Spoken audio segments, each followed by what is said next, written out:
Welcome to this week's Technique Tuesday. This week's defense will be against a frontal choke, so stick with us and remember to train in safety. This week's defense is against a frontal choke, so your opponent comes up and starts to choke you.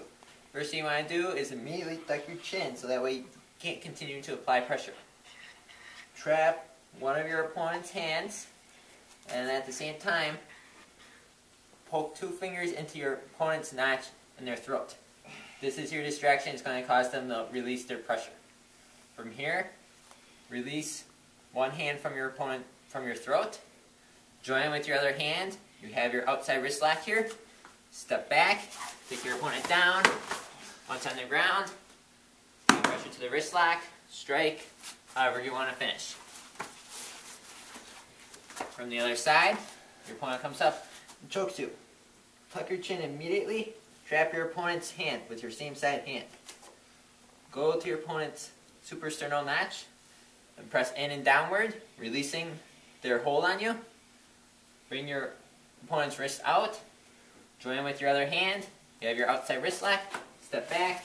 Take your opponent down in a circular motion. Once here on the ground, apply downward pressure. Strike. You can go in all your different locks. But the main point is make sure that you defend against choke. How you finish on the ground is not very important right now. So the main point here, tuck your chin, trap the opponent's hand. You're already putting one thumb on your back of your opponent's hand. Then where you're going with your two fingers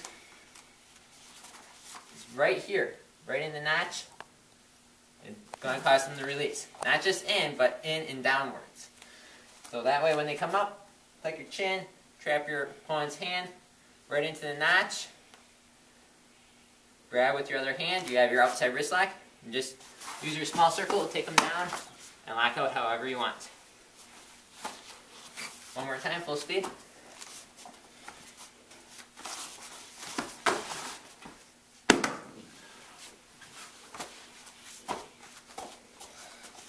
And that's your technique for Technique Tuesday.